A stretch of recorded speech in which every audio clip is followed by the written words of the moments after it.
என்னுடைய அடையாளம், என்னுடைய மொழி. அந்த மொழிக்காகவே அரசியலுக்கு இறங்கி, அந்த மொழியோட தேவைக்காகவே, அந்த மொழியை பேசுகிற மக்களுக்காகவே அரசியல் ஆரம்பித்த நாங்கள் அந்த மொழியை காப்பாற்றுறதுக்கு மொழி பேசுகிற மக்கள் மட்டும் இல்லை, அந்த மொழி பேசுகிற மாநிலமும் வேணும் அப்படின்னு நினைக்கிறோம். அதுக்காக தான் எங்களுடைய மொத்த எழுச்சியும் எங்களுடைய மொத்த போராட்டங்களும் இதுவரைக்கும் இனிமேலும். வெற்றி தோல்வி அது இரண்டாவது பட்சம். தோக்குறத ஜெயிக்கிறத தாண்டி காலத்தில் நாங்கள் என்ன பண்ணிக்கிட்டு இருக்கோம், என்ன செஞ்சுட்டு சாதிச்சுக்கிட்டு இதை பற்றி பேசிக்கிட்டு இருக்கோம்னு சொல்லி மக்கள் நிறைய பேருக்கு தெரியும். ஆனால் அது தெரியாத மக்களுக்கு ஒரே ஒரு அறிவுரை: நீங்கள் யாரை வேணாலும் தேர்ந்தெடுங்க. ஆனால் உங்களுக்கு ஒரு பிரச்சனைன்னு தனிப்பட்ட முறையிலையும் சரி, இல்லை பொது முறையிலையும் சரி, ஏதாவது ஒரு பிரச்சனைன்னா அந்த இடத்துல முதல்ல வந்து நிற்கிறது எந்த கடவுளும் எந்த கட்சி தலைவனும் இருக்க மாட்டாங்க. உங்களை கூட நிற்கிறதுக்கு எல்லா ஊர்லேயும் என்ன போல் 1000 தம்பிகளாக நிற்பாங்க. உங்களோட பிரச்சனைக்கு மட்டும் இல்லை, உங்களோட நல்ல வாழ்க்கைக்கும் நாங்கள் வந்து நிற்போம். அந்த நல்ல வாழ்க்கைக்கு நிற்கிறதுக்கான உதாரணங்கள் பல நாங்கள் செயல்படுத்தி காட்டியிருக்கிறோம்.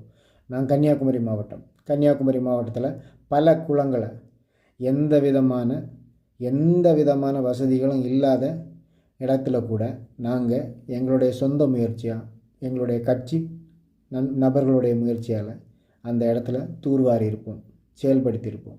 நீர்வள மேலாண்மையை ஆட்சிக்கு வராமலேயே கன்னியாகுமரி மாவட்டத்தில் செயல்படுத்தியிருக்கிறோம். டாஸ்மாக் தமிழ்நாட்டு மக்களுக்கு ஒரு மிகப்பெரிய எதிரியாக இருக்கக்கூடிய ஒரு எச்சம். அந்த எச்சத்தில் எங்களுக்கு முடிந்த வரைக்கும் சட்ட போராட்டத்தை மேற்கொண்டு அந்த சட்ட போராட்டத்தை செயல்படுத்துறதுக்கு நேரடியாக களத்தில் இறங்கி போராட்டம் பண்ணியிருக்கிறோம். பள்ளிக்கல்வி, அந்த பள்ளிக்கல்வி சிதைந்து போகிறதுக்கெல்லாம் விடாமல் தன்னோட சொந்த முயற்சியில் தன்னுடைய சொந்த பைக்காசை போட்டு அதில் வந்து நிற்கக்கூடிய ஆட்சியாக அமைச்சு மாற்றி ஒரு இடத்துல ஒரு பள்ளிக்கூடத்தையே காப்பாற்றி மக்களுக்கு ஆதரவையும் பெற்று மக்களுடைய கையோடு சேர்ந்து அதை நடத்திக்கிட்டு வரக்கூடிய அரசாங்கமாக சிறந்த விருதை கூட கொடுக்கக்கூடிய அளவுக்கு நாங்கள் மாறி இருக்கிறோம். அதுக்கான முழு காரணமும் எங்களுடைய நேர்மை. அதனால் இந்த நேர்மைக்கு நாங்கள் எதுக்கும் பயப்பட வேண்டிய தேவையில்லை. குறிப்பாக இந்த திராவிட திருவாளர்களுடைய திராவிட பானத்துக்கும் திராவிட திருவாளர்கள் கொண்டு வந்த திரை கவர்ச்சிக்கு மேலே விழுந்து மக்களை ஏமாத்துறதுக்கும் இனி தயாரான சூழல் அமையாது. நாம் தமிழர் ஆட்சி வர்றது நிச்சயம். வந்ததும் உங்களை மாதிரிப்பட்ட போலிகளை எல்லாம் பெட்டி கட்டி அனுப்புறதும் நிச்சயம்.